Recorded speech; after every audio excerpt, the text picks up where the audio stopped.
The following program is presented to you by the Hope Channel Networks. Le programme suivant vous est présenté par le réseau Hope Channel.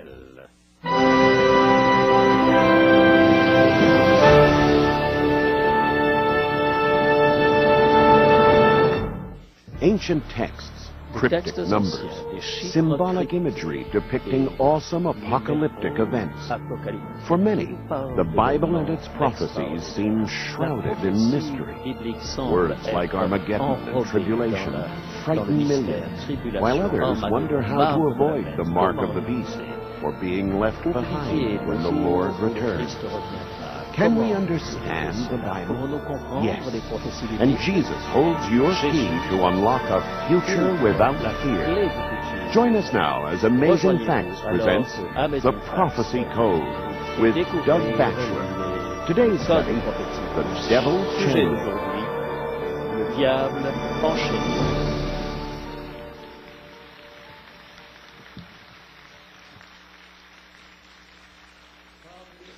Bonsoir, chers amis. Ce soir est une soirée absolument extraordinaire. C'est une période de vacances dont nous allons parler, et c'est une série de vacances que vous n'auriez pas voulu prendre avec le diable. Pasteur Batchelor va ouvrir le livre de l'Apocalypse avec nous ce soir, ce qu'il est dit sur le millénium, les 1000 années, dont on a des interprétations extrêmement différentes. La Bible est notre fondement et nous allons nous appuyer là-dessus. Et merci de nous donner la possibilité de vous faire découvrir la parole de Dieu. Le sujet que nous verrons la semaine prochaine, mardi soir, c'est un sujet sur le plan de santé de Dieu. Vous ne voudrez pas manquer non plus ce sujet.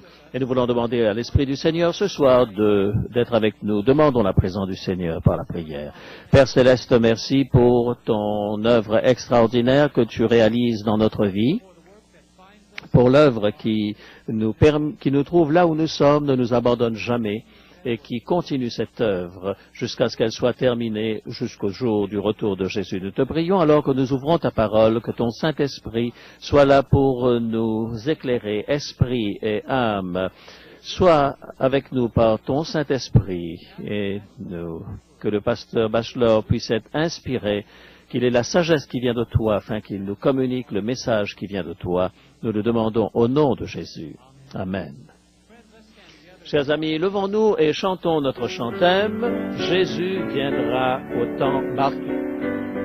Certainement, il le fera. Here we are. Jesus will come on time. Yes, he will come on time.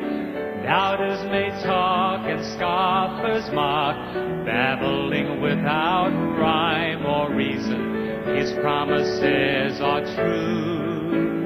He will remember you. The clock of prophecy will chime. Of Jacob's ladder we will climb in brilliant glory so sublime. Our God will come on time. Yes, Jesus will come on time. Amen. You may be seated at your sites, joining us as you're being seated. Partout où vous nous rejoignez ce soir, alors saluez vos amis, faites-le avec un beau sourire. Ce soir, comme nous l'avons convenu, nous attendons la bénédiction du Seigneur, et il y a ceux peut-être qui nous rejoignent dehors des États-Unis ou quelque part aux États-Unis. Si vous voulez nous envoyer des photos de votre église, du groupe, du stade où vous vous trouvez, vous pouvez l'envoyer à prophecycode.org. Et nous partagerons ces images avec le monde entier. Eh bien, avec moi, saluons la venue du pasteur Doug Batchelor, le président, directeur et présentateur du programme de Amazing Facts. Merci, John. Merci beaucoup. Oh, cela fait plaisir de vous voir encore ce soir, et nous remercions le Seigneur pour cette nouvelle occasion de se retrouver pour étudier la parole de Dieu. En réalité, plus des 1000 sites qui se réunissent. Il y a beaucoup qui ont ouvert leur maison et reçoivent des personnes dans leur maison. Et nous sommes heureux qu'ils étudient la parole de Dieu avec nous. Et pour ceux qui lisent, qui sont ici avec nous, peut-être avez-vous des questions. Vous savez que ces programmes qui sont enregistrés seront montrés sur d'autres séries de télévision, d'autres chaînes de télévision. Nous avons encore une semaine de présentation. Ce n'est toujours pas trop tard d'emmener vos amis, mais gardez présent à l'esprit que nous entrons dans la prophétie, l'étude prophétique industrielle solide. Et à partir de ce soir où on va parler du millénium et le diable enchaîné jusqu'au moment où nous parlerons du ciel. Mais pour gagner un peu de temps, nous allons aller directement à nos questions bibliques. J'ai oublié de saluer les sites qui sont avec nous. À Idlewild, le Michigan, on les salue. Et nous avons également un groupe à Yale, en Virginie. Vous savez, j'étais sur cette image. Vous savez comment je l'ai eue, cette photo? Ils étaient là hier soir. Ils ont fait 6 heures de voyage pour pouvoir venir jusqu'ici. Et ils ont raté la rencontre, mais ils ont voulu que l'on prenne une image. Et comme le programme était présenté immédiatement après, eh bien, ils sont restés pour entendre à nouveau le programme. Alors, nous voulons aussi dire bonjour à Broken Arrow en Oklahoma. Que le Seigneur les bénisse. Et Dog Creek en Australie. Nous sommes heureux de les saluer également. Maintenant, nous allons passer à nos questions bibliques.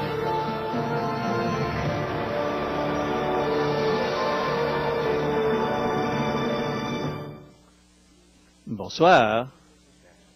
Bonsoir, Madame Bachelor. J'ai eu un jour très, très difficile. J'ai fait tout le tour de Washington. J'ai vu l'Est, j'ai vu l'Ouest. J'avais vraiment besoin d'une carte géographique. Allons-y pour nos questions ce soir. Où dans la Bible est-il dit que Dieu aide ceux qui cèdent? C'est dans le livre d'Ézéchias. Non, il n'y a pas de livre d'Ézéchias. Non, c'est dans le livre de Benjamin Franklin. Vous avez déjà entendu ça? Hein? Dieu, aide-toi, le ciel t'aidera. Le principe est là que Dieu nous s'attend à ce que nous nous comportions ainsi. C'est Benjamin Franklin qui l'a dit. Ce n'est donc pas un verset de la Bible. Alors, revenons à nos questions bibliques. Est-ce que la parabole du riche et de Lazare ne nous enseigne pas qu'il y a des personnes qui brûlent actuellement dans l'enfer? Je commence à être à l'aise avec ce passage. Alors, on ouvre dans l'évangile de Luc. Alors, n'oubliez pas une chose, hein, c'est la parabole de l'homme riche et de Lazare. Vous savez, il y a des paraboles qui sont... Nous ne sommes pas... Par exemple, lorsqu'il y a une parabole qui parle du berger et de son troupeau, on n'est pas des moutons. Luc, combien c'est déjà? Luc 19. Luc 19. Alors, où est-ce que ça se trouve? Oui, c'est là. Ah non, c'est Luc 16, excusez-moi. C'est Luc 16.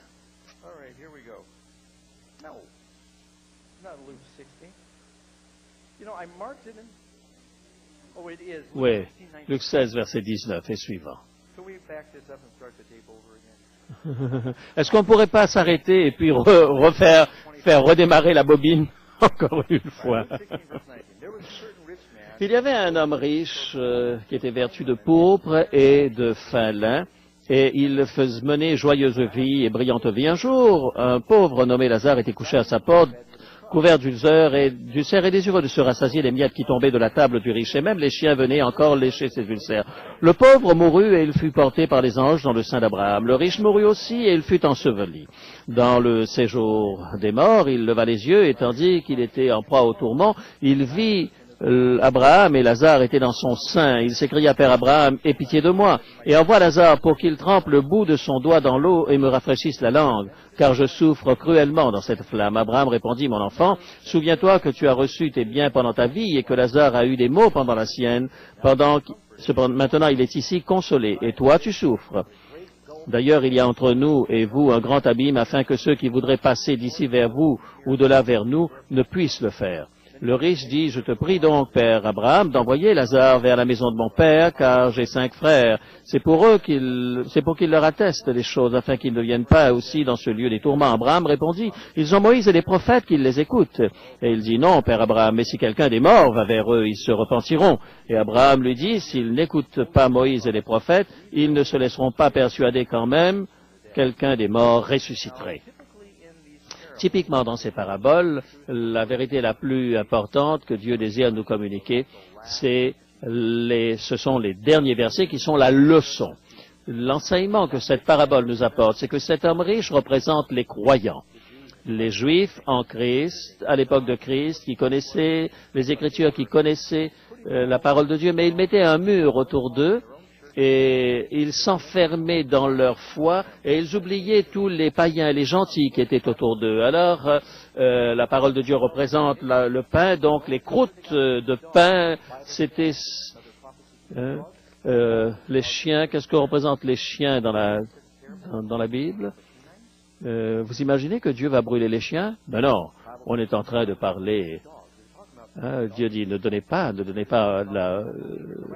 la parole de Dieu aux petits chiens. Pourquoi? Ouais, bien sûr. On parle des méchants et non pas des vrais chiens dans ce texte. Alors, le seul réconfort qu'il a, ça vient des perdus, ce sont des gentils. Et finalement, lorsqu'il meurt,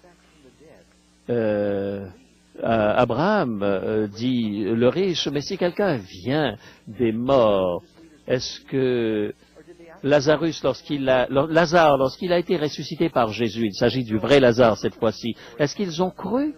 En fait, l'objectif de l'histoire n'est pas de savoir qu'est-ce qui se passe lorsque vous mourrez, mais l'intention c'est de montrer que lorsque on ne veut pas croire, eh bien même si un mort ressuscité, on ne le ferait pas. Maintenant, croyez-vous que dans cette période du tourment, vous pensez qu'il sera possible qu'il communique avec ceux qui sont dans le ciel et que vous croyez qu'il y a des fenêtres à la Nouvelle Jérusalem pour qu'on regarde brûler les autres à l'extérieur? Alors, envoie Lazare avec une goutte d'eau. Est-ce que vous croyez que quelqu'un qui brûle dans l'enfer va étancher sa soif avec une goutte d'eau? Et Lazare, lorsqu'il meurt, il va dans la poitrine, sur le sein d'Abraham. Alors, il faudra vraiment qu'Abraham ait une énorme poitrine pour recevoir tous ceux qui seront sauvés. Ou alors, il y aura très peu de sauvés. Vous savez, ce sont des symboles qui sont là pour communiquer une vérité qu'il a sorti de la mythologie grecque. C'est Jésus qui le sort, c'est une histoire commune à son époque. Il y avait vraiment une hellénisation à cause de la culture grecque qui était ambiante. Et un jour, un de mes enfants marchait à Wonderland. Est-ce que c'est nécessaire que j'utilise dans notre culture en anglais, quand vous commencez une histoire, il était une fois, vous utilisez cette phrase. Et tout le monde sait que quand vous commencez une histoire en disant il était une fois, vous êtes en train de parler d'une fable. De la même manière, les gens à l'époque de Jésus savaient très très bien de quoi il s'agissait, que c'était une parabole. Et c'est pour nous enseigner que si nous avons la vérité, nous devons la partager. Et lorsqu'une personne meurt, eh bien, il n'y a plus de changement possible de situation après la mort. C'est ce que Jésus a voulu qu'on apprenne. Est-ce qu'un enfant qui n'est pas encore né est une âme vivante? Est-ce que l'espérance de la résurrection va aussi au fœtus ou à l'enfant qui meurt à la naissance? Question difficile. La première partie de la question, est-ce qu'un enfant qui n'est pas encore né est vivant? Oui, selon la Bible. Et le souffle de vie, est-ce que les bébés respirent? Oui, parce qu'ils reçoivent leur oxygène de la maman avant que le bébé ne soit né. Et ils sont donc vivants à partir du moment de la conception. La deuxième question est plus difficile. Est-ce que tous les enfants conçus seront au ciel? Je ne sais pas.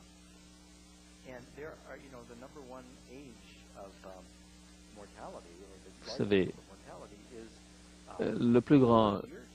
dans les temps passés, il y a le moment où l'on mourait le plus, c'était entre 1 an et 2. Et si tous ces enfants doivent ressusciter, ce serait vraiment énormément de personnes. On ne sait pas. Ce serait peut-être comme dit Job, jeté comme l'avorton qui n'a pas vu le jour. Je n'ai pas de verset là-dessus. Est-ce qu'ils seront dans le ciel? Je ne sais pas. C'est fondé sur les parents. Ils sont sanctifiés par les parents croyants, nous dit 1 Corinthiens, chapitre 7. Ça, je ne peux pas vous répondre en ce qui concerne les fœtus. Nous savons que Dieu est bon. Si j'ai été baptisé et je me suis éloigné et je reviens dans la foi, est-ce que je devrais être baptisé? Bien sûr. Vous savez, si vous avez commis une erreur et que vous êtes allé à l'église, vous avez arrêté, que vous avez continué d'aller à l'église, vous n'avez pas besoin d'être rebaptisé, parce que le repas du Seigneur, c'est pour renouveler son alliance. Mais si publiquement vous vous êtes éloigné de Dieu et vous avez vécu comme le monde et que vous revenez à ce moment-là, ce serait bien de renouveler cet engagement. Et s'ils veulent revenir ensemble, et même dans les lois de ce monde, lorsque deux personnes divorcent, eh bien, lorsqu'elles veulent revenir ensemble, elles doivent se remarier selon les lois de notre pays. C'est la même chose pour le baptême. C'est un pasteur, c'est un volontaire, et c'est quelqu'un qui est un caméraman, et c'est lui qui va chanter ce soir.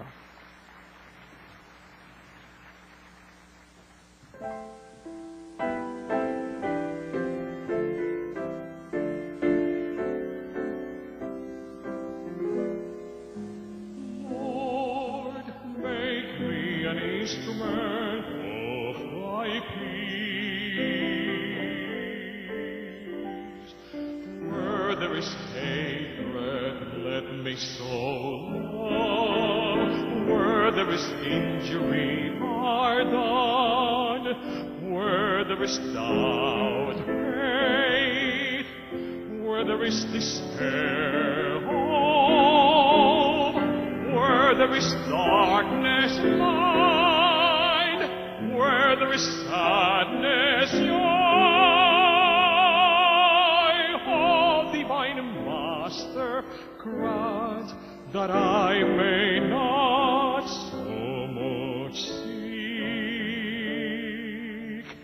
to be consoled as to console, to be understood as to understand, to be loved as to love.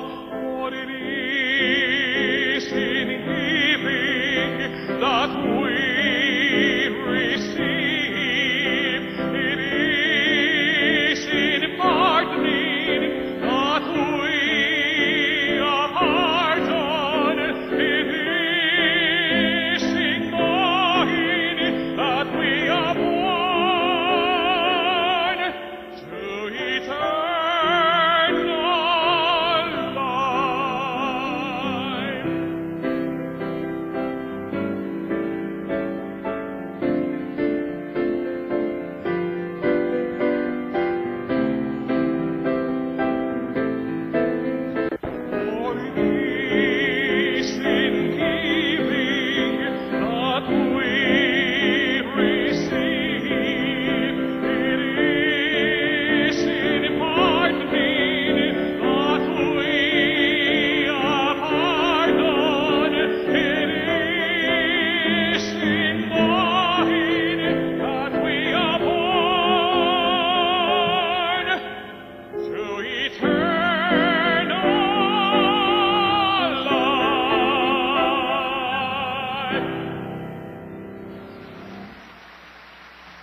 Merci beaucoup, pasteur. Magnifique. Un homme talentueux. Caméraman, musicien. Que le Seigneur vous bénisse. Nous avons une étude très importante ce soir, parlant du millénium. Le diable enchaîné. Nous avons un cours de Bible qui va avec celui-là. Et je vais prendre pas mal d'informations de cela. 1000 années de paix.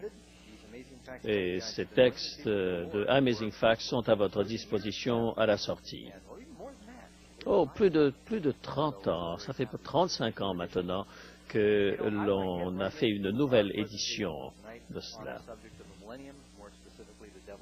Nous allons avoir cette étude sur le millénium et nous allons commencer avec un phénomène extraordinaire, comme nous le faisons à chaque fois.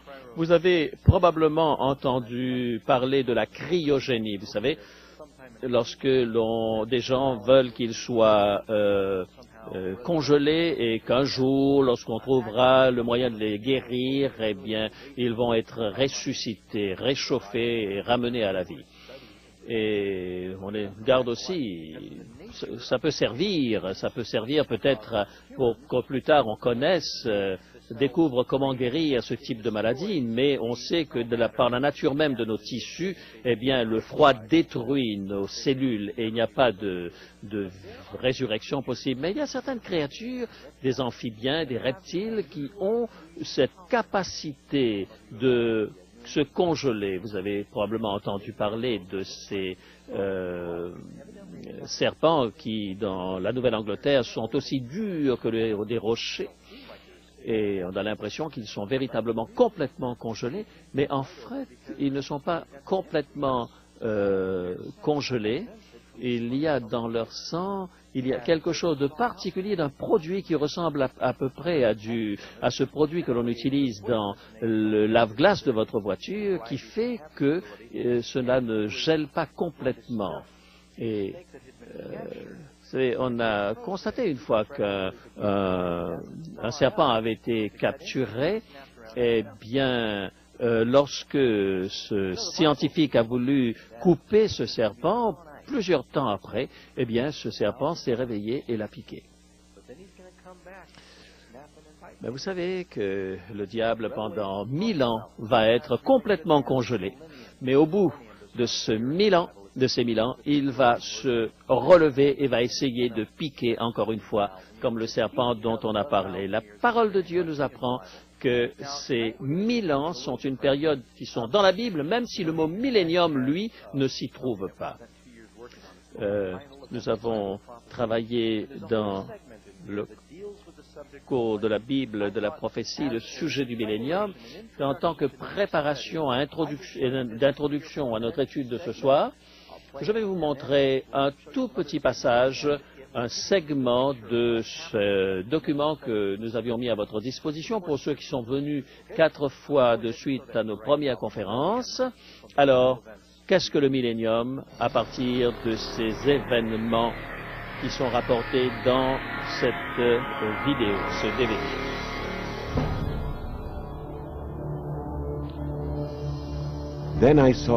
Ensuite, je vis un ange qui venait du ciel, ayant une clé and a great chain in his hand. He laid hold of Satan and bound him for 1,000 years. Une grande chaîne dans sa main. Il saisit le dragon et le serpent ancien et le diable et Satan il le lia pour 1000 ans. Voilà que Satan et ses anges sont attachés, liés pendant 1000 ans. La terre est désolée à ce moment-là. Et là, avec les démons, Satan, il attend sa punition. Sur tous les lieux où il regarde, il n'y a que des formes séchées, des eaux desséchées. La terre est informe et vide. Et alors qu'il est là dans ce puits sans fond, il est misérable car il n'a plus personne qu'il peut tenter. Et je vis des trônes, et à ceux qui s'y assirent fut donné le pouvoir de juger. Et je vis les âmes de ceux qui avaient été décapités à cause du témoignage de Jésus et à cause de la parole. Ils revinrent à la vie et ils régnèrent avec Christ pendant 1000 ans. Les élus vivront un temps absolument extraordinaire dans le ciel.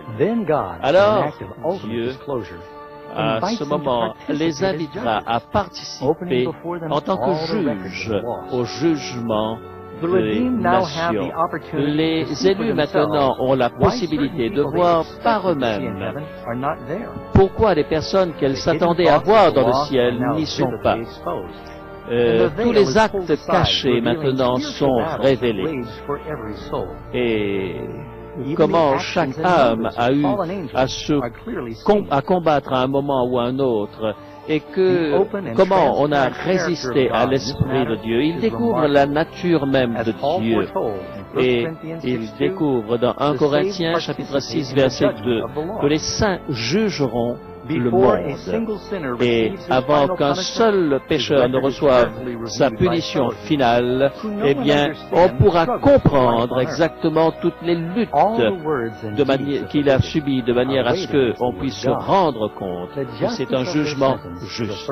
Et on se rendra compte que la justice du Seigneur est bonne. Et c'est ainsi que l'on comprendra que c'est le jugement de Dieu lui-même qui se joue à ce moment. Et finalement, après cette période de 1000 ans, Jésus se prépare à revenir sur la terre.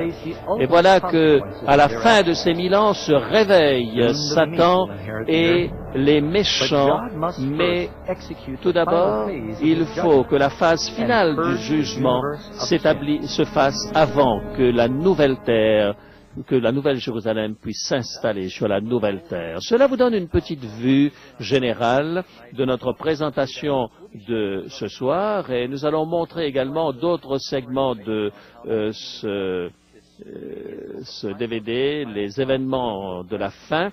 Eh bien, cela va de notre période maintenant jusqu'à ce que la terre soit totalement restaurée. Eh bien, vous pouvez acheter ce DVD et vous avez le numéro de téléphone et le site où vous pouvez vous rendre pour acheter cela. Si vous voulez d'autres informations, vous pouvez les demander également aux responsables des sites où vous vous trouvez actuellement. Voilà le numéro de téléphone que vous pouvez appeler, 866-909-3462.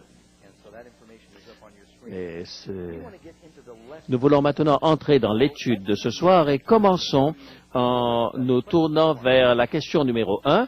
Quel événement inaugure cette période de 1000 ans? Il nous est dit dans 1 Thessaloniciens 4, verset 16, « Car le Seigneur lui-même, un signal donné à la voix d'un archange et au son de la trompette de Dieu descendra du ciel et les morts en Christ ressusciteront premièrement. » Le retour du Christ et la résurrection. Ensuite, le deuxième texte nous apprend dans l'Apocalypse 20 qu'ils régnèrent avec Christ pendant combien de temps? 1000 ans. Il est très intéressant de remarquer dans 2 Pierre, chapitre 3, verset 9, qu'un jour égale 1000 ans et 1000 ans sont comme un jour. Bibliquement, la terre a environ 6000 années maintenant, et il y a environ 1 millier d'années où la terre sera au repos. Vous savez, par exemple, les Israélites travaillaient leur terre pendant 6 ans, et la 7e année, ils laissaient la terre libre, en jachère.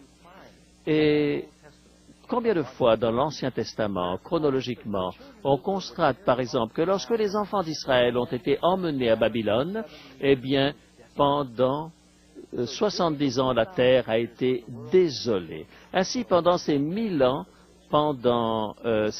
où la terre sera au repos, la terre est en train de garder en quelque sorte un sabbat spirituel. Jésus parle dans sa parabole qu'il est un semeur et qu'il revient pour moissonner. Pendant 6000 ans, il a semé, il vient bientôt pour la moisson. Et la terre, pendant 1000 ans, sera en jachère et les élus seront dans le ciel avec Jésus. Question numéro 2.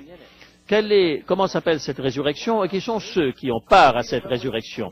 Apocalypse 20, versets 5 et 6, c'est la première résurrection. Heureux et saints ceux qui ont part à la première résurrection, dit le texte, car la deuxième mort n'a point de pouvoir sur eux. Ensuite, nous allons dans Thessaloniciens, les Ensuite, d'abord, les morts en Christ ressusciteront premièrement.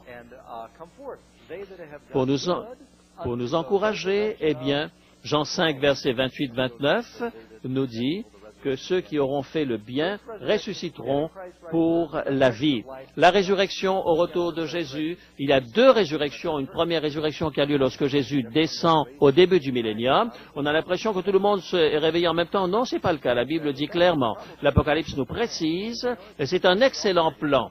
Vous savez, si vous sortez avec des ennemis le jour ou de la résurrection, si tout le monde, bon et méchant, se ressuscite en même temps, eh bien, les justes ressusciteront premièrement, 1000 ans de période, et ensuite les méchants. 1 Corinthiens 15, versets 51 à 53, la trompette sonnera, les morts ressusciteront incorruptibles, et nous serons changés. Lorsque Jésus vient, la trompette sonnera, et quel sera le corps que nous aurons? Philippiens, chapitre 3, verset 21, est-ce que ce sera un corps réel? Il est dit, il transformera le corps de notre humiliation en le rendant semblable au corps de sa gloire, par le pouvoir qu'il a de s'assujettir toutes choses. Nous serons emmenés avec le Christ dans le ciel. Question numéro 3. La Bible parle de deux résurrections. Quand a lieu la seconde résurrection et qui sont ceux qui y auront part? La Bible dit, heureux et saints ceux qui ont part à la première résurrection. Heureux les débonnaires car ils hériteront la terre. Bénis soient heureux les sauvés. Si les sauvés sont dans la première résurrection, qui sont ceux qui sont dans la deuxième résurrection? Ce sont donc les perdus. Vous vous rendez compte qu'il n'y a que 4 catégories de personnes? Il y a les justes qui vivent, et il y a les méchants qui vivent, il y a les justes qui sont morts, et les méchants qui sont morts. Toute personne qui a vécu dans n'importe quel moment de l'histoire se trouve dans l'une de ces 4 catégories. En fait, ce texte va couvrir ces quatre catégories, et toute personne qui ait jamais existé, toute personne est compris dans cette présentation. Apocalypse, chapitre 20, verset 5, qui sont ceux qui seront lors de la deuxième résurrection, eh bien, l'information importante que nous avons est ici. Les autres morts ne revinrent point à la vie. Ils seront donc perdus. Jean, chapitre 5, versets 28-29, ceux qui auront fait le mal ressusciteront pour la condamnation et pour le jugement. Et même dans Daniel, il est question de résurrection. Et certains auront donc la vie éternelle, et d'autres pour la damnation éternelle, dit le prophète Daniel. Il y a donc 2 catégories. Nous pouvons séparer cela pour ceux qui sont visuels. Le début du millénium marque la résurrection des justes, mais c'est le début des 1000 ans, et les autres morts ne revinrent point à la vie jusqu'à ce que les 1000 ans fussent accomplis, et cela marque la fin des 1000 ans, c'est la seconde résurrection. Quels événements importants ont lieu au début des 1000 ans? Il y a un certain nombre de choses qui se passent. Et il y a eu un grand tremblement de terre, tel qu'il n'y en a jamais eu sur la terre. Depuis que l'homme existe, un aussi grand tremblement de terre.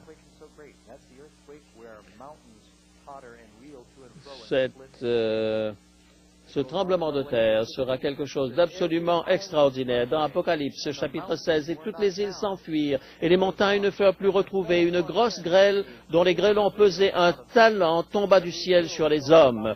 Et les hommes blasphémèrent Dieu à cause du fléau de la grêle, parce que ce fléau était très grand. Imaginez des grêlons qui soient aussi gros que cela. Vous savez, si chacun de ces grêlons pèse un talon, ça fait environ 56 livres, quelque chose comme 25 kilos. Vous imaginez le dommage que ça peut faire lorsque vous ramassez sur la tête un grêlon de cette taille-là. Quelque chose d'absolument terrible. Et ainsi, remarquons ce qui se passe ici. Voilà ce que nous allons voir un peu plus tard.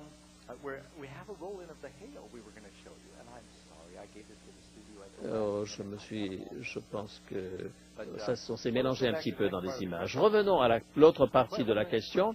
Quelle est la prochaine question que nous avons? Qu'est-ce qui passe au début des 1000 ans?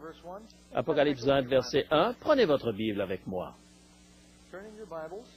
Prenez vos Bibles, Apocalypse chapitre 20. On pourrait peut-être le lire directement depuis la Bible. Verset 1er. Puis je vis descendre du ciel un ange qui avait la clé de l'abîme et une grande chaîne dans sa main. Quel est cet abîme dont il est question? Il saisit le dragon, le serpent ancien, qui est le diable et Satan, et il le lia pour 1000 ans. Il le jeta dans l'abîme, ferma et scella l'entrée au-dessus de lui, afin qu'il ne séduisît plus les nations jusqu'à ce que les 1000 ans fussent accomplis. Après cela, il faut qu'il soit délié pour un peu de temps. Maintenant, si pendant ces 1000 ans, il ne peut séduire les nations, qu'est-ce qu'il va faire à la fin des 1000 ans? Bien sûr, il va se réveiller pour pouvoir séduire le monde entier. C'est le grand séducteur. Et les anges, il nous est dit ici, vont arrêter le dragon, le capturer. Il est dit, je crois que l'image de ces grelons est là maintenant. Alors lorsque Jésus reviendra, la Bible nous dit que les montagnes s'ouvriront, que des vents extraordinaires seront là, il y aura des tornades, des tremblements de terre qui détruiront toutes choses, les îles seront complètement découvertes et recouvertes, et on parle de ces grêlons qui ont quelque chose comme 25 kilos, et vous pouvez imaginer tout le mal que cela puisse faire. Et après, vous continuez de lire, et d'un bout à l'autre de la terre, il n'y avait personne pour lamenter qui que ce soit, et il n'y a plus un seul bruit, car il y aura un silence total. Et c'est ainsi que Satan est lié, car il n'y a plus personne de vivant sur la terre, et il ne peut plus manipuler personne. Et il est donc enchaîné par les circonstances. Revenons au texte et réfléchissons encore à cela. Merci à nos amis du studio de nous avoir mis cela en place. Apocalypse 20, versets 1 et 2. Continuons à la question suivante. Qu'est-ce qui se passe? Question numéro 5. Qu'arrive-t-il aux méchants, vivants ou morts, au retour de Jésus-Christ? Nous savons qu'à la fin des 1000 ans, les méchants vont ressusciter, alors qu'au début du millénium, ce sont les justes morts qui ressuscitent. Que va-t-il arriver à ceux qui sont encore vivants à ce moment-là? Psaume 68, verset 2, comme la fumée se dissipe, puis les disciples, comme la cire se fond au feu, les méchants disparaissent devant Dieu. 2 Thessaloniciens 2, verset 8, et alors paraîtra l'impie que le Seigneur Jésus détruira par le souffle de sa bouche et qu'il anéantira par l'éclat de sa venue. Combien de vous se souviennent que lorsque les anges sont venus pour rouler la pierre, la brillance de cet ange était si intense que cette centaine de soldats romains se sont retrouvés par terre comme morts. Lorsque Moïse a parlé à Dieu face à face, il est sorti de cette conversation et son visage était tellement brillant que le peuple d'Israël va demander à Moïse de se voiler la face, car il ne pouvait supporter cette lumière qui se dégageait de lui. Vous savez, vous connaissez ce type de matériel qui est phosphorescent et qui retient la lumière. Eh bien, petit à petit, ça se calme. Et on laisse sortir la lumière tranquillement. Voyez ce que c'est, de quoi je vous parle. Lorsque les gens parlaient du Seigneur, leur visage était tellement brillant, lumineux. Le visage de Moïse était tellement brillant par ce reste de lumière de la présence de Dieu que les gens disaient, je ne veux pas te regarder en face, cache-toi le visage, couvre-toi le visage. Lorsque les anges qui sont dans la présence de Dieu, vous pouvez imaginer pourquoi est-ce que les méchants ne peuvent ignorer ce qui va se produire? La seule chose qui va vous inoculer contre le feu qui brûle de la présence de Dieu, c'est la présence de Jésus lui-même. Si nous ne sommes pas lavés de nos péchés par Jésus-Christ, s'il y a des résidus de péché en nous, nous serons consumés par la présence du Seigneur. C'est la raison pour laquelle le plan de salut est quelque chose qui est important pour nous. Question numéro 6. Beaucoup croient que les perdus vont continuer de vivre, auront une deuxième chance après le millénium. Qu'est-ce que la Bible dit à ce sujet? Selon un scénario de oublié, laissé au moment de l'enlèvement secret, selon cette théorie fallacieuse, la vie continue par terre, sur la terre pendant un certain temps. Mais j'aimerais vous lire à partir de Pierre le texte où les gens disent qu'il va se passer 7 années. Ce n'est pas vrai. Et ils croient que les 144 000 juifs littéraux vont venir prêcher au monde entier, etc., etc. Mais 2 Pierre 3, verset 10 nous dit, « Mais le jour du Seigneur viendra comme un voleur. En ce jour-là, les cieux passeront avec fracas, les éléments embrasés se dissoudront, et la terre, avec les œuvres qu'elle renferme, sera consumée. » Puisque donc toutes ces choses doivent se produire, quelles ne doivent pas être la sainteté de votre conduite et votre piété? Est-ce que cela laisse dire que pendant 7 ans, la vie va continuer? Non. Lisons certaines études certains textes qui sont dans notre étude. Jérémie 25, verset 33. « Ceux que tuera l'Éternel en ce jour seront étendus d'un bout à l'autre de la terre. Ils ne seront ni pleurés, ni recueillis, ni enterrés. Ils seront comme du fumier sur la terre. » Et encore une fois, il est dit, « Voici l'Éternel dévaste le pays et le rend désert. Il en bouleverse la face et en disperse les habitants. » Isaïe 24, verset 1.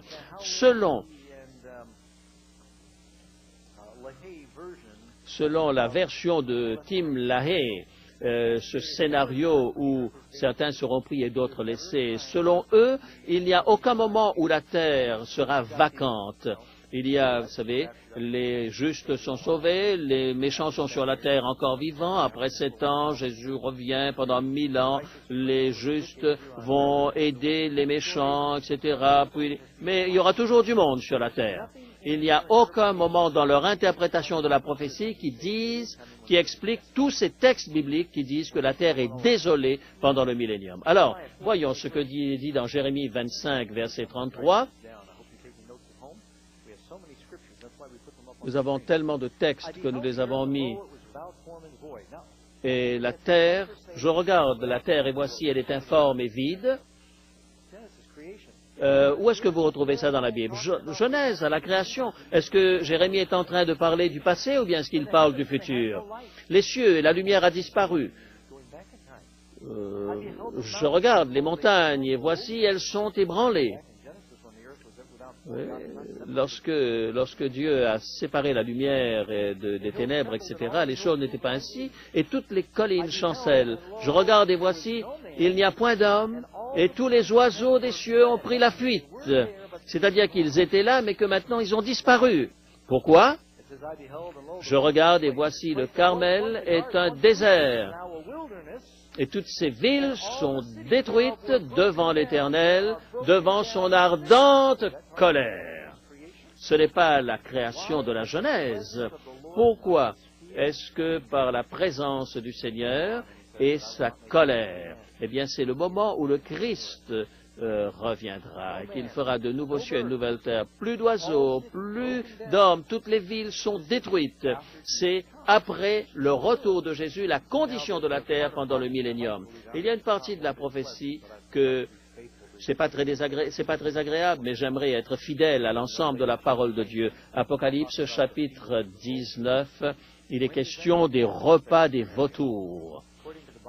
Eh bien, c'est après le retour de Jésus, parce que les méchants auront été détruits par la présence, la venue de Jésus. Et je vis un ange qui se tenait dans le soleil, et il cria d'une voix forte, disant à tous les oiseaux qui volaient par le milieu du ciel, « Venez, rassemblez-vous pour le grand festin de Dieu, afin de manger la chair des rois, la chair des chefs militaires, la chair des puissants, la chair des chevaux et de ceux qui les montent, la chair de tous, libres et esclaves, petits et grands. » En tout cas, ils seront littéralement, tous les méchants seront morts à ce moment-là. Question numéro 7. La Bible nous dit que Satan sera lié dans l'abîme pendant 1000 ans. Quel est cet abîme dont il est question ici? Le mot qui est employé lorsqu'on parle de l'abîme dans l'Apocalypse, c'est le mot grec aboussos. C'est le même mot que l'on retrouve dans Genèse, chapitre 1, verset 2. Si vous regardez dans les Septante, qui est une version grecque, eh bien vous allez retrouver le même terme. La terre était informe et vide. C'est le mot aboussos qui est employé également dans la version des Septante pour la Genèse. Quand Jésus a chassé les démons qui étaient dans ces deux démoniaques, et ils disent, Seigneur, ne permets que nous n'allions pas dans l'abîme. Et c'est le même mot qui est employé pour désigner cet abîme dont il est question dans l'Apocalypse. Est-ce que vous êtes déjà allé dans des cavernes? Plusieurs fois, j'y suis allé. Oh, c'est quelque chose de vraiment sublime. Vous savez, au Mexique, il y a pendant des kilomètres et des kilomètres dans l'une de ces grandes cavernes.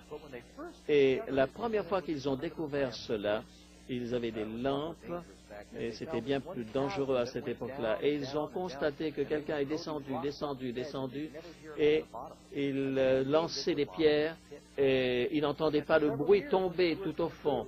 Et il disait, voilà, c'est l'abîme. Il avait donné exactement le même terme. Et aujourd'hui, les terroristes, plus tard, quand ils ont eu un meilleur système, ils se sont rendus compte, c'était peut-être quelque chose comme 100 mètres de profondeur, et c'était le fond. Et c'était couvert de tout ce sable extrêmement fin, ce qui veut dire que lorsque la pierre tombait, eh bien, elle descendait et pof, elle tombait dans le sable et ils n'entendaient pas le bruit. Et alors ils croyaient que c'était un abîme sans fond. Alors, mais dites donc, si il n'y a pas vraiment de trou de fond à cet abîme, ça veut dire quoi? Que le diable va sortir du côté de la Chine un jour? Pourquoi est-ce qu'on a choisi ce terme d'abîme sans fond dans le texte anglais? On ne sait pas. Parce que dans Luc chapitre 8, où il est question des démons, lorsqu'il dit ne nous jetez pas dans cet abîme sans fond. En d'autres mots, lorsque le diable n'a personne à tenter, il est lié par les circonstances. C'est ça le véritable abîme dont il est question, mais non pas un trou sans fond sur la terre qui va ressortir de l'autre côté de la terre. Donc il va pendant 1000 ans, il va pouvoir errer sur cette planète avec ses mauvais anges et penser aux conséquences de leur rébellion. Voyez, ça a du sens lorsque vous y réfléchissez. Qu'est-ce que les saints pendant ce temps-là sont en train de faire? Les saints, pendant cette période de 1000 années, Apocalypse chapitre 20, et je vis des trônes, et ils étaient assis sur ces trônes, et il leur fut donné le pouvoir de juger, et je vis les âmes de ceux qui avaient été décapités à cause du témoignage de Jésus, et à cause de la parole de Dieu, et de ceux qui n'avaient pas adoré la bête ni son image. Et Néron a décapité beaucoup de chrétiens. Si vous étiez il ne pouvait pas vous crucifier lorsque vous étiez un citoyen romain, mais il vous décapitait à ce moment-là. Il croyait que c'était beaucoup plus gracieux de le faire de cette manière-là. Et ceux qui ont été décapités, ceux qui n'ont pas adoré la bête, remarquez cela dans Apocalypse 20, verset 4, ceux qui n'ont pas adoré la bête ou son image et qui n'ont pas reçu sa marque sur leurs mains ou sur leur front, et ils vécurent avec Christ pendant 1000 ans. Pourquoi je vous lis ce verset? Combien d'entre vous avez entendu que les 1000 ans que nous allons vivre et régner sur cette terre? Est-ce que vous avez déjà entendu ça une fois ou l'autre? Bien sûr, vous l'avez entendu. Et d'autres croient que nous allons vivre avec Christ pendant 1000 ans. Jésus dit dans Jean chapitre 14, « Je vais vous préparer une place et lorsque je vous en serai préparé cette place. » Où est cet endroit? C'est dans la maison de mon Père, où il y a plusieurs demeures. Je reviendrai et je vous prendrai afin que moi, là où je suis, vous y soyez aussi. Ainsi, quand il va revenir, nous allons quitter cette terre et nous allons avec lui. Et ça, c'est le point de départ des 1000 ans. Donc, c'est une indication très claire. Mais voyons ces autres facteurs. Nous disons que ceux qui vont vivre avec le Christ pendant 1000 ans et qui n'ont pas adoré la bête et son image et qui n'ont pas reçu la marque sur la main et sur le front, maintenant retournez avec moi dans Apocalypse 15, versets 1 et 2 et vous allez constater ce passage où il est dit, il va comparer quelque chose ici, et je vis dans le ciel un autre signe, et je vis comme une mer de verre, mêlée de feu, et ceux qui avaient vaincu la bête et son image, et le nombre de son nom, debout sur la mer de verre. C'est le même groupe, n'est-ce pas? Ayant des harpes de Dieu. Ainsi, nous voyons que c'est le même groupe. Est-ce que la mer de verre est sur la terre? Nous savons que ceux qui vont vivre pendant 1000 ans seront sur la mer de verre avec Dieu. Alors, si nous allons à Apocalypse chapitre 4, verset 1, après cela, je regardais, voici une porte était ouverte où? Dans le ciel. Et la première voix que j'avais entendue comme le son d'une trompette et qui me parlait dit, monte ici et je te montrerai ce qui doit arriver dans la suite. Aussitôt, je fus ravi en esprit et voici, il y avait un trône dans le ciel. Où est-ce que ça se trouve? Dans le ciel, et sur ce trône, quelqu'un était assis. Et devant le trône, il y avait une mer de verre semblable à du cristal. Ainsi, la mer de verre où sont les rachetés avec le Christ, ces 1000 ans, ce sera dans le ciel, et non sur la terre. Alors, c'est là que nous allons passer les 1000 ans. C'est tellement clair, mes amis, je suis très heureux. Je n'ai pas envie d'être là sur cette terre avec toute cette destruction et toute cette désolation sur cette terre et ces blessures. Je veux être dans ce lieu que le Christ est en train de nous préparer. Et quel scénario extraordinaire! Qui aimerait régner sur les méchants sur cette terre? Je n'aimerais même pas être le président d'un monde sur lequel il n'y a que des méchants, n'est-ce pas? Alors on va continuer, résumer ce que nous avons dit. Donc, ils ont régné avec Christ pendant 1000 ans, Apocalypse 1, verset 4, la mer de glace mêlée de feu, ce sont ceux qui ont eu la victoire sur la bête, Apocalypse 15, verset 2. Il est dit également, et sur le trône, il y avait un trône dans le ciel, Apocalypse 2, 4, verset 2, et devant le trône, il y avait une mer de verre, et c'est dans le texte d'Apocalypse 15. Question numéro 8. Quelle est cette chaîne qui lie Satan pendant les 1000 ans, et pourquoi est-il enchaîné? La Bible nous apprend qu'il est attaché avec une grande chaîne. Qu'est-ce que cela peut être selon vous? Qui est cet ange? C'est l'ange Gabriel, certainement, cet ange puissant. Lamentation, chapitre 3. Lamentation 3, verset 7. Il m'a entouré d'un mur pour que je ne sorte pas. Il m'a donné de pesantes chaînes. Lamentation, chapitre 3, verset 7. Vous savez, ça vous arrive, une fois ça m'est arrivé de dire, j'ai été pris par mon travail, j'ai été attaché à la maison avec mon travail. 2 Timothée 2, verset 9, pour lequel je souffre jusqu'à être lié comme un malfaiteur. La chaîne est utilisée dans la Bible pour parler de ce fait d'être lié. Dans 2 Timothée 2, verset 9, je souffre jusqu'à être lié comme un malfaiteur. Et puis dans Jude, il a réservé pour le jugement du grand jour. Et lorsqu'il y a cette guerre entre les anges contre Michel et ses anges et le dragon et ses anges, ils n'ont pas utilisé des mitraillettes et des bazookas.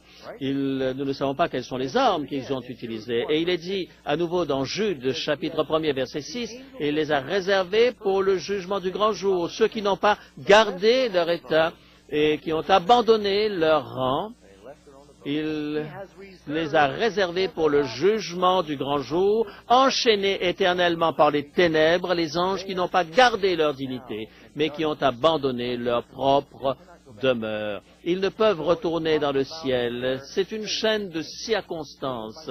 Ils sont enchaînés par les circonstances. Je vais lire quelques textes bibliques d'une prophétie d'Ésaïe qui correspond avec Apocalypse chapitre 20. Ce serait intéressant de pouvoir les mettre ensemble. Quand vous lisez dans Apocalypse chapitre 14, il est dit, verset 12, dans Ésaïe chapitre 14, il est question du diable où il est appelé Lucifer.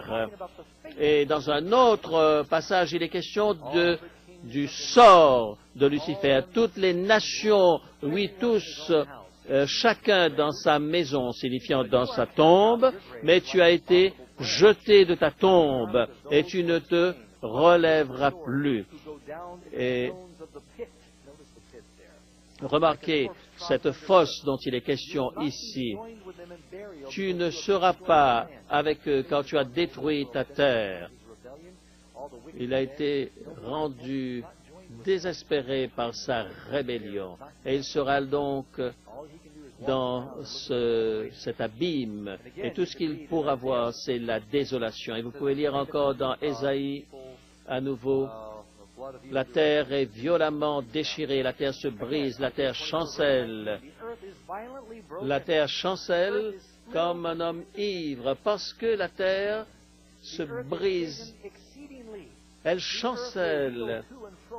Elle sera comme un homme ivre. Elle vacille comme une cabane. Et il tombera et ne pourra jamais se relever. En ce temps-là, l'Éternel châtiera dans le ciel l'armée d'en haut et sur la terre les rois de la terre. Ils seront rassemblés captifs dans une prison. Ils seront enfermés dans les cachots. Ainsi, quel est donc ce cachot dont il est question ici? C'est le même terme qui est employé. Eh bien, c'est la terre. Et s'il est détruit, il est sombre, il est dans un état de désolation complète.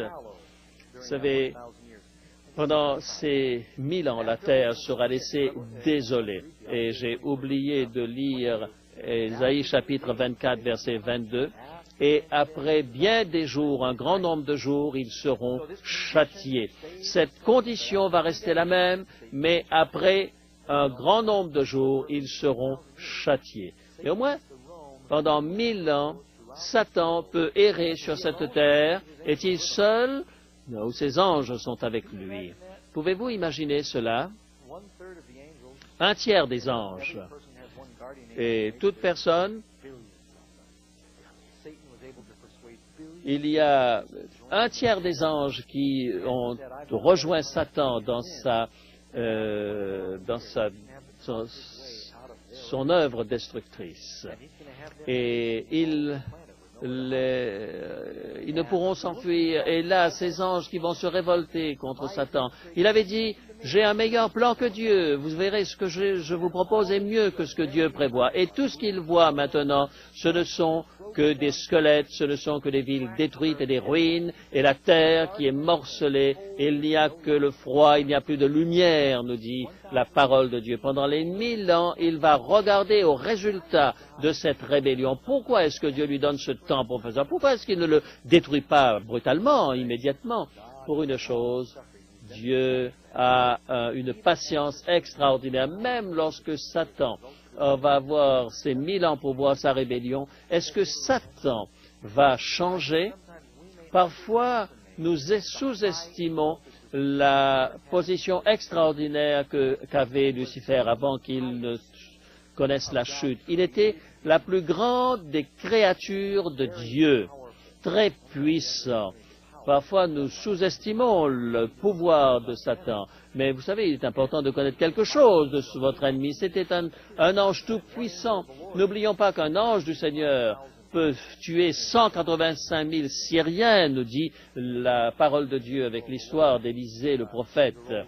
Et lorsque les anges sont venus pour sortir Jésus, un ange est venu pour rouler la pierre, des centaines de soldats étaient là, ils ont été foudroyés. Dieu va exécuter Lucifer. Ces autres êtres dans le ciel le connaissaient à l'époque où il était Lucifer, l'ange de lumière. Nous ne savons pas combien de temps ça a duré qu'il a été un ange de lumière. Certaines personnes pensent qu'il s'agit de milliards d'années, mais il était vraiment un bon ange. Et la Bible nous dit qu'il était parfait dans toutes ses voies du moment où il a été créé jusqu'à ce que l'iniquité soit trouvée en lui. Combien de temps ça a duré? Je ne peux pas le dire. Peut-être des millions d'années. Il allait dans l'univers et tout le monde le considérait. Il était beau, il était humble. Et voilà que maintenant Dieu va devoir le détruire. il est en train de démontrer à tout l'univers qu'il n'avait pas en fait d'un vrai projet. Pendant ce temps, Satan est confiné à notre terre pour pouvoir résoudre cette rébellion. Question numéro 9, Apocalypse 20, verset 4, dit qu'il y aura un jugement dans le ciel pendant les 1000 ans.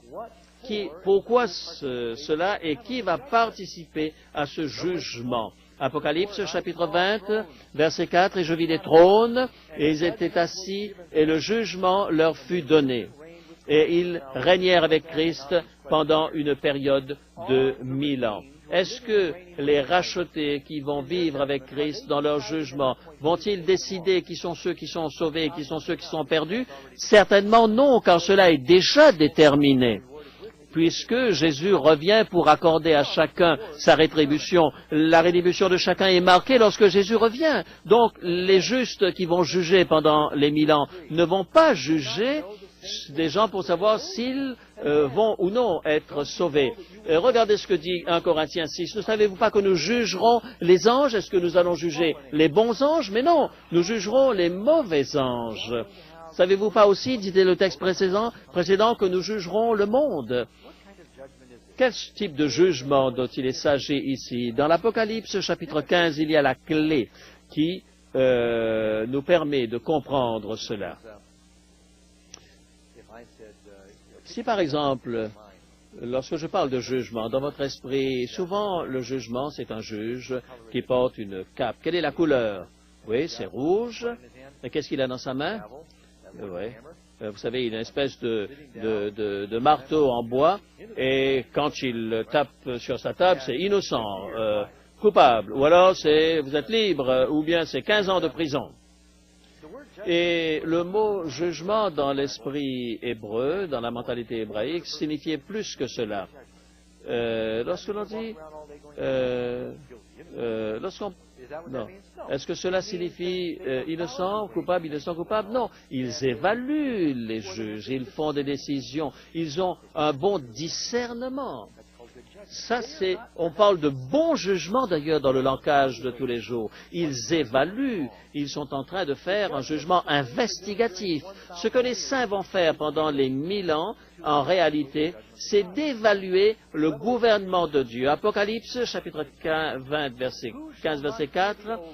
Qui ne pourrait te craindre, ô Dieu, et glorifier ton nom, car tes jugements sont manifestes. Quand quelque chose est manifeste, ça veut dire quoi? Ça veut dire que c'est clair pour tout le monde. Et encore une fois, dans 1 Corinthiens, chapitre 15, car ne jugeons de rien avant le temps jusqu'à ce que le Seigneur vienne. Nous ne pouvons juger avant que le Seigneur ne vienne. Et ce sera donc manifeste les conseils des cœurs. Vous êtes au ciel, imaginez, et puis vous êtes excité par cela, vous êtes surpris. D'abord, la première surprise, c'est que je sois là. La deuxième, c'est qu'il y a des personnes là, vous ne savez pas ce qu'ils font là. Vous ne vous attendiez pas à les voir. Et la surprise numéro 3, c'est qu'il y a des personnes qui ne sont pas là, et vous croyez qu'ils auraient été les premiers à être sauvés. Voilà 3 belles surprises que nous aurons au ciel.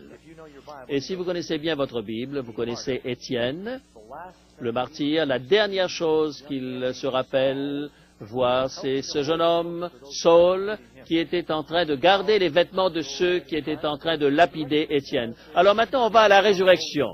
Ils sont dans les rues, dehors, dans le ciel, et tout d'un coup, ils voient Saul.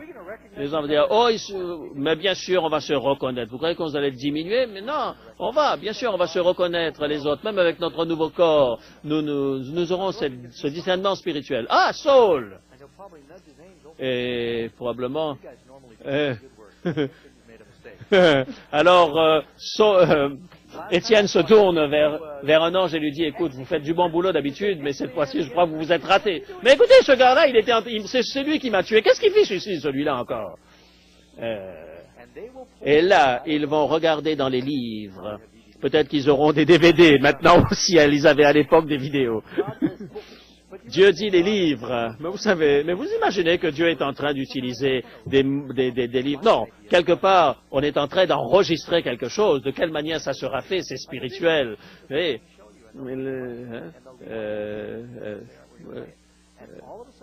tout d'un coup, voilà que Étienne va voir sur la route de Damas que Saul va se convertir, il va devenir un disciple et que sa vie tout entière sera réservée à Christ et il va mourir comme Étienne, comme un martyr. Ah, mais je me sens beaucoup mieux maintenant de savoir qu'il a bien tourné ce garçon-là. Vous savez, lorsque vous serez au ciel, j'aimerais tellement revoir Doug. Il n'est pas là. Ah, vous savez, on a quelques nouvelles bien tristes pour vous. Venez. Il presse sur le bouton. Et puis, regardez ce qui s'est passé. Ah, c'est comme ça qu'il agit. Ces choses qui sont faites dans le secret seront proclamées sur les toits, dit la Bible. Et vous savez, ou vous êtes dans le ciel et vos péchés sont couverts par Jésus, ou vous n'êtes pas au ciel et vos péchés ne sont pas couverts. Donc, mais alors, qu'est-ce que tous les péchés que j'ai confessés, que j'ai oubliés, alors je suis retombé, etc., etc. Non, il n'y a pas de mi-chemin. Il faut que ce soit couvert totalement. Vos noms sont dans le livre de vie, ou alors vos péchés sont découverts. Alors, je appuie sur le bouton. Et alors, qu'est-ce qu'il faisait, ce brave diacre-là? Et on croyait que c'était un si bon homme dans l'église. Il connaissait sa Bible. Oh, il avait sa Bible sous le bras lorsqu'il se promenait dans l'église. Et il avait les yeux tournés au ciel. Oh là là, quelle déception! Attendez, il reste de la place encore. Hein? S'il n'y avait pas des hypocrites, on n'aurait pas de problème. Alors, ce jugement va avoir lieu. Nous allons avoir quelques images pour vous montrer quels sont les événements qui vont se produire à ce moment. Ça va illustrer. Alors, on va demander aux anges qui vont regarder dans leur livre et ils vont expliquer ce qui s'est passé. Cet homme que l'on croyait être un homme bon, peut-être que vous allez avoir quelques questions et toutes ces choses seront révélées à ce moment-là. Vous ne verrez pas seulement ce qui s'est passé, mais vous verrez le combat spirituel qui s'est passé, où l'ange de Dieu et l'ange du démon se battaient. Et ultimement, nous dirons, ces jugements sont manifestes et les jugements de Dieu sont justes. Et nous serons totalement satisfaits de ce que le Seigneur a décidé. J'aurai beaucoup de questions lorsque je serai au ciel. Pas vous? Pouvez-vous imaginer? Réfléchissez un petit peu à cela pendant une seconde. Vous savez, David s'est mal comporté. Et là, je dis ça avec des bons termes. Il a pris la femme, il avait des tas de femmes, et puis il a pris la femme unique de son garde d'honneur, Uria, un homme qui voulait donner sa vie pour David. Ensuite, il va l'assassiner, il l'envoie dans une mission suicide pour qu'il puisse... Ensuite, il essaye de cacher cela. Quand vous lisez l'histoire d'Uria, c'est un homme saint. Il sera au ciel. Bathsheba a été pardonnée. Elle a été la mère de Salomon. Nous pensons qu'elle sera pardonnée. Alors, vous allez imaginer ce qui va se passer au ciel, là, les trois. Uri, David et Bathsheba. C'est pour ça que les Juifs ont demandé à Jésus que si quelqu'un épousait plusieurs hommes, elle sera la femme de qui? Et Jésus dit, mais non, on sera marié au Seigneur dans le ciel. Quelqu'un me demande la question. Et qu'en sera-t-il lorsque l'homme et la femme ont eu un mariage normal, sans interruption, que tout, est-ce qu'ils seront divorcés lorsqu'ils iront au ciel? Mais non, absolument pas. Dans le cas où ils ont une vie saine, Adam et Ève seront toujours mariés dans le ciel.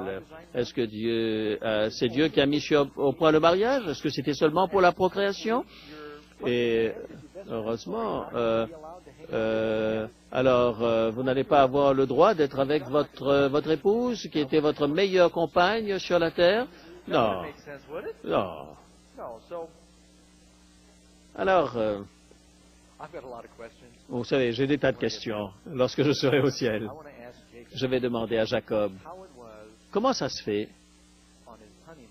qu'au moment de sa lune de miel, il ne savait pas que Léa n'était pas Rachel jusqu'au matin. Il a dû attendre le matin. Vous avez déjà lu cette histoire dans la Bible? À chaque fois que je lis ça, je me dis, mais j'ai l'impression qu'il était complètement ivre pour ne pas s'en rendre compte. Lot, par exemple, n'a pas su quand ses filles ont couché avec lui. Vous savez. Allez, retournons à notre sujet, parce qu'il y a trop de questions. Apocalypse, chapitre 19, verset 1er. Il est dit, « Et j'entendis une voix forte dans le ciel, après que ces questions aient été répondues. » Pendant 1000 ans, on a posé les questions et on a eu les réponses. En passant, Lorsque je faisais ce séminaire, tu dis incidemment. Alors, j'ai remplacé incidemment par en passant. Lorsque nous allons arriver au ciel, est-ce que tous les larmes seront séchées pendant les 1000 ans ou après? Ce n'est pas avant que vous arriviez à Apocalypse 21 que Dieu essuie toute larme de nos yeux. Imaginez que vous arriviez au ciel et quelqu'un que vous aimez n'est pas là. Est-ce que vous avez une certaine tristesse? Vous ne croyez pas qu'il y a de la tristesse aujourd'hui dans le ciel? Mais bien sûr, les anges, lorsqu'ils voient la misère qu'il y a sur cette terre, qu'est-ce que vous croyez que le Père a ressenti lorsque Jésus mourait sur la croix? Le ciel est intensément intéressé par ce qui se passe sur la terre. Moïse et Élie regardent ce qui se passe sur cette terre. Ils sont très intéressés. Et il y a des moments de souffrance, il y a des cœurs qui se brisent. Les anges chantent lorsque les gens se convertissent. Que font-ils lorsque les chrétiens s'en vont loin de Christ? Alors pendant ces 1000 ans, peut-être qu'il y aura des moments où nous aurons des questions, nous aurons des réponses. Ne passez pas à côté. Nous serons entourés de telle gloire et de tel bonheur que cela couvrira la tristesse, mais il y aura des circonstances de tristesse même pendant ces 1000 ans. À la fin des 1000 ans, Dieu dit, il va essuyer toute larme de leurs yeux. Question numéro 10. À la fin des 1000 ans, la cité sainte, la nouvelle Jérusalem, va descendre du ciel sur cette terre. Qui sera dans cette ville? Où va-t-elle s'établir? Apocalypse 21, verset 2, la Bible dit, « Et moi, Jean, je vis la cité sainte, la nouvelle Jérusalem, descendant du ciel d'auprès de Dieu, préparée comme une épouse, préparée pour son épouse. » Pendant 1000 ans, nous serons dans le ciel. C'est pour cela que nous pouvons descendre du ciel, préparés comme une épouse qui s'est parée pour son époux. Et vous pouvez lire dans Apocalypse 21, et nous allons vous montrer une image de ce que cela peut être, toujours de ce DVD dont je vous ai parlé. À la fin des 1000 ans, Dieu va dire, préparez-vous, on va à un mariage. C'est là que les débonnaires hériteront la terre. Et là va avoir la dernière bataille entre le bien et le mal. À ce moment, Satan sera relâché de sa prison pour quelque temps, car la nouvelle Jérusalem descend du ciel vers la terre. Le Seigneur va préparer les fondements pour cette nouvelle terre. Une autre raison pour laquelle Satan va perdre cette bataille, c'est que ils sont appelés Gog et Magog, là où se réunissent tous les ennemis de Dieu tout au long de l'histoire. Le nombre est comme le sable de la mer. Et la Bible dit que Jésus descend. Zacharie chapitre 14, ses pieds touchent la montagne des Oliviers qui se brise par son milieu, forme une vallée. Et là, c'est le fondement, la fondation pour la nouvelle Jérusalem qui s'installe sur ce que le Seigneur a préparé pour elle, et Jésus revient à ce moment-là. Ne sera-ce pas quelque chose de merveilleux? Et maintenant, parlons des versets qui viennent appuyer cela. Zacharie, chapitre 14, versets 1, 4, 9. Voici le jour du Seigneur vient, et son peuple est là sur le mont des Oliviers qui est en face de Jérusalem, du côté de l'Orient. La montagne des Oliviers se fendra par le milieu, à l'Orient et à l'Occident. Zacharie 14, versets 4 et 5. Il y aura là une immense vallée. C'est là que la nouvelle Jérusalem va se mettre. Quel a été le dernier endroit que Jésus a touché? Il était sur le mont des Oliviers, et il était sur le mont des Oliviers, près de Béthanie. C'est sur le mont des Oliviers que ça se passe. Et vous me verrez quand de revenir de la même manière. Eh bien, il reviendra exactement. Dieu garde sa parole. Pouvons-nous dire amen à cela? Question numéro 11. Qu'adviendra-t-il des méchants morts à ce moment-là? En quoi Satan sera-t-il affecté par cet événement? Apocalypse chapitre 20, verset 5. Les autres morts ne revinrent point à la vie jusqu'à ce que les 1000 ans soient accomplis. Qu'est-ce que ça veut dire? Ça veut dire qu'après ces 1000 ans, ils vont ressusciter.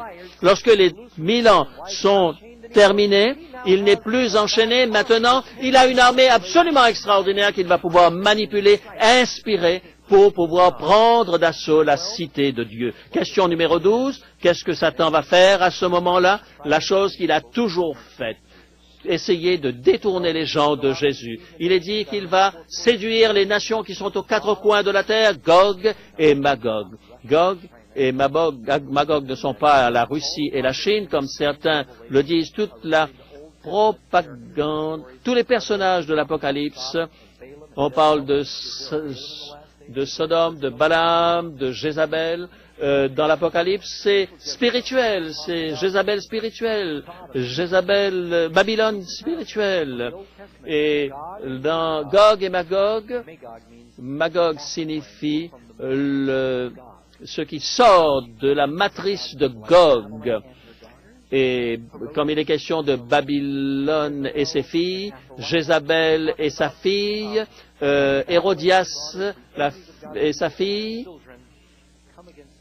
et ces bourgeons vont aller contre le Seigneur. Et dans Ézéchiel, dans Daniel 20, versets 8 et 9, leur nombre est comme le sable de la mer. Et dans Ézéchiel, il est dit, ils sont comme une nuée. Et vous imaginez que tous les gens qui ont existé, les méchants, depuis le début de l'histoire de cette terre, et ils vont encercler le camp des saints, la nouvelle Jérusalem, et vont essayer de la prendre par la force. Satan, ses anges voient la nouvelle Jérusalem, on peut la prendre, c'est notre dernière chance. Regardez combien nous sommes cette fois-ci. Dieu, la majorité, malheureusement, est en dehors de la cité. Nous ne savons pas combien de temps ça va durer. Satan est relâché pour un peu de temps. Combien de temps ça dure? J'espère que ce ne sera pas très long, mais il est relâché de sa prison suffisamment de temps pour que cette vaste force soit transformée en une armée. Et pendant que la résurrection se passe, nous avons des corps glorifiés. Alors, quel sera le corps des méchants? Je ne le sais pas. Je pense qu'ils seront suffisamment reconstitués pour comprendre ce qui se passe. Si vous sortez de votre tombe et que vous avez toujours mal au dos, c'est mauvais signe. Vous êtes arrivé à la mauvaise résurrection, la deuxième. Donc, il va juste les mettre suffisamment ensemble pour qu'ils puissent avoir suffisamment de vie pour savoir ce qui se passe autour d'eux. Et qu'est-ce qu'ils vont faire? Ils vont se battre contre Dieu. Ils vont avoir faim, il n'y aura rien à manger, ils auront soif et ils n'auront rien à boire. Tous les sens seront là, mais il n'y aura rien pour les satisfaire. Et ils vont essayer de prendre le trône de Dieu. Et ils vont préparer ses armes pour le dernier assaut. Il y a des gens certainement très très puissants, peut-être Hitler sera là, peut-être Napoléon également, peut-être Alexandre le Grand, Jules César, tous ces grands généraux qui se sont battus, et ensuite combinés avec tous les démons et les mauvais esprits, nous sommes plus nombreux qu'eux, nous sommes plus puissants. Ils couvrent la terre comme le sable de la mer. Verset 13, la question 13. Qu'est-ce qui va empêcher Satan de capturer la cité? Voici qu'au-dessus de la nouvelle Jérusalem, l'apôtre Jean dit, et je vis un grand trône blanc. Et Jésus dit, le diable n'est pas le roi, c'est moi le roi. Et Apocalypse 20, verset 12, et c'est le grand jugement.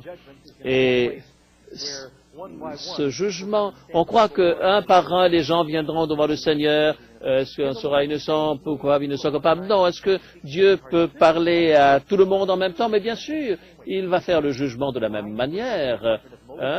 On voyait un petit peu, c'est comme le département de déclaration des voitures.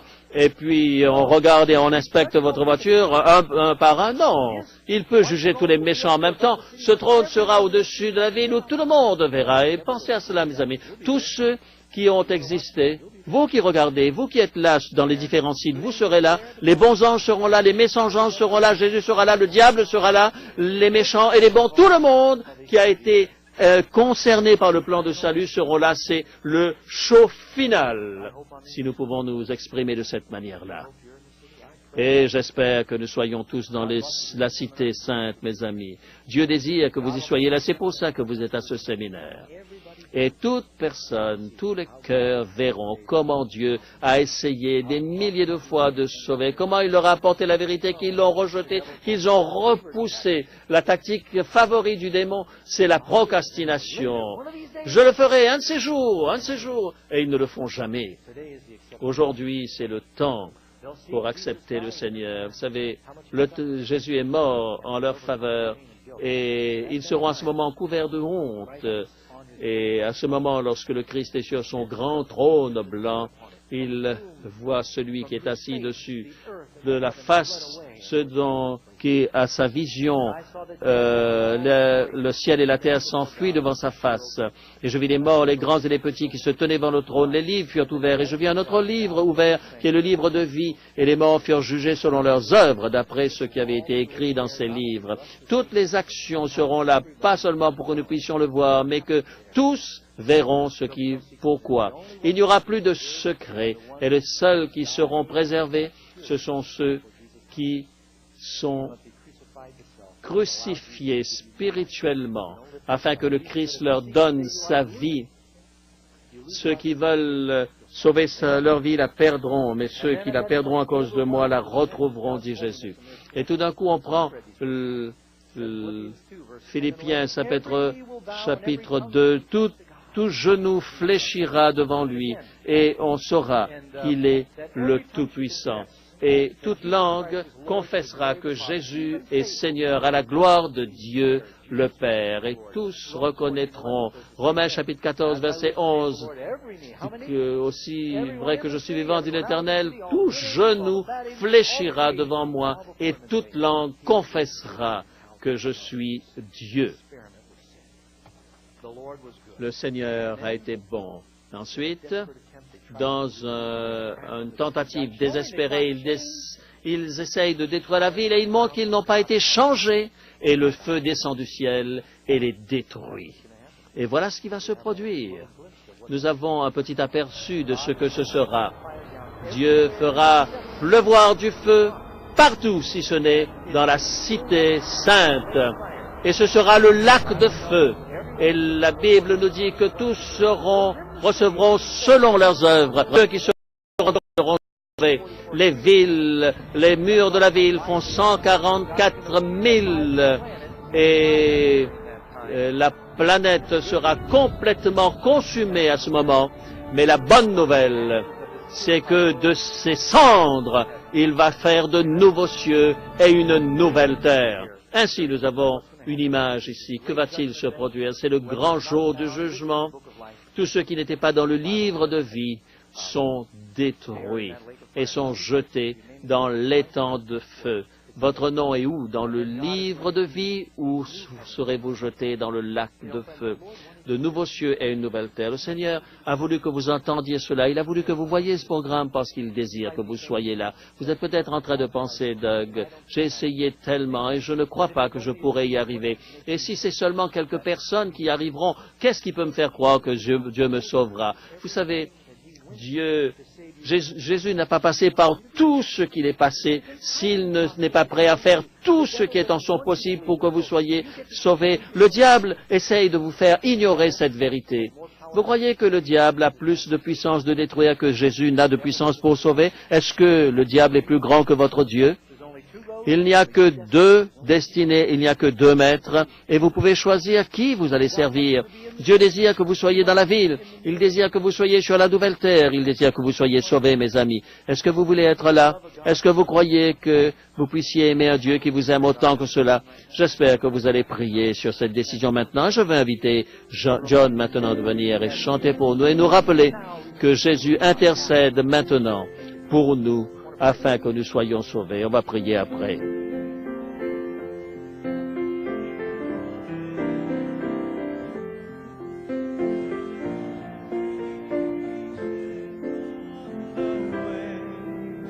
While we do His good will, He abides with us still, and with all who will trust and obey. Trust and obey, for there's no other way to be happy in Jesus, but to trust and obey. Have you ever planned for a vacation? Gets excited. Oh, ce sera si merveilleux. Les vacances de 1000 ans. 1000 ans de vacances dans le site le plus intéressant du monde. Toutes les dépenses payées. Vous savez, le diable va avoir lui aussi ses vacances. Il a travaillé dur pendant toutes ces années. Mais Jésus a en réserve pour vous des vacances différentes. Il ne désire pas que vous ayez seulement 1000 ans de vacances, mais il a payé un prix exorbitant pour que vous soyez pour l'éternité en vacances dans cet univers nouveau qu'il prépare. Est-ce que vous voulez lui faire confiance? Est-ce que vous le croyez? Il est mort pour vous sauver. La Bible nous dit, il n'y a rien qui peut nous séparer de l'amour de Dieu, à moins que vous ne choisissiez que le diable est plus grand que votre Dieu. Mes amis, si vous entendez sa voix aujourd'hui, n'endurcissez pas votre cœur. Nous sommes très proches de ce temps où cette résurrection va marquer le début des 1000 ans. Et lorsque ce temps va commencer, l'éternité, tous les cas sont décidés définitivement. Nous allons nous rencontrer une fois. J'espère que nous soyons tous dans la cité et que nous serons autour du trône et que nous mangerons de l'arbre de la vie. Il n'y a que deux choix. Est-ce que vous auriez voulu que je prie pour vous, pour que nous soyons ensemble dans cette ville? Prenons la décision de donner notre cœur à Jésus. Père Céleste, merci pour la bonne nouvelle, l'Évangile, que Jésus a donné sa vie et a versé son sang de manière à ce qu'il puisse nous sauver de nos péchés, qu'il puisse nous donner de nouveaux cœurs et que nous puissions le regarder quand il viendra. Voici le Seigneur en qui nous avons cru. Que nous puissions savoir en qui nous avons cru et que nous puissions lui faire confiance qu'il nous gardera jusqu'à ce jour. Garde, soit avec chacun d'entre nous qui vivons cette expérience. Viens dans nos cœurs maintenant. Par ton Saint-Esprit, fais-le pour chacun et permets que nous soyons prêts. Nous le demandons au nom de Jésus. Amen. Que le Seigneur vous bénisse, mes amis. Mardi soir, la santé céleste. Revenez mardi. Is available on DVD for only $179.95. Order all 20 programs today by calling 1-866-708-PROPHECY or 1-866-708-7767. Ask for offer 245 when you call. Offer not available outside Canada, the U.S. or its territories. Or write to Amazing Facts, Post Office Box 909, Roseville, California, 95678. The series is also available on VHS, CD, or audio cassette tape. The entire Prophecy Code seminar is available on DVD, VHS, CD, and audio cassette. Please ask for the respective offer number listed on the screen that matches the format you desire. To order, call 1-866-708-PROPHECY or 1-866-708-7767. Offer not available outside Canada, the U.S. or its territories. Or write to Amazing Facts, Post Office Box 909, Roseville, California, 95678. The future is now. Share it with a friend.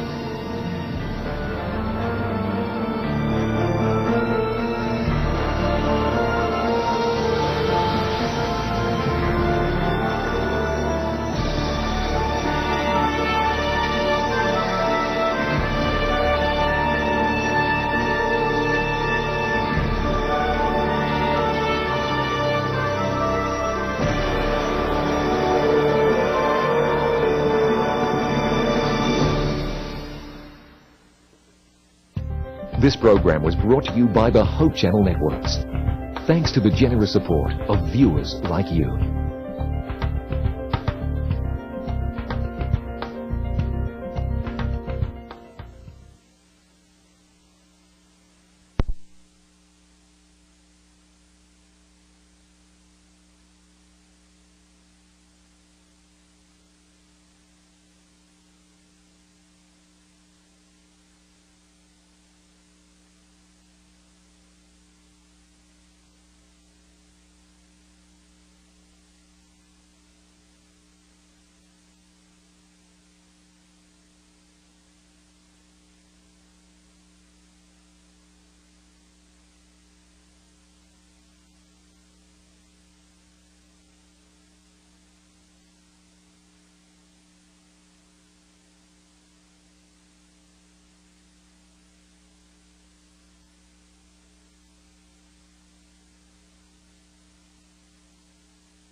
You are listening to an alternate language channel. Occasionally, Hope Channel may broadcast programs with additional languages. Translation may be available on this channel. For more information, please see www.hopetv.org.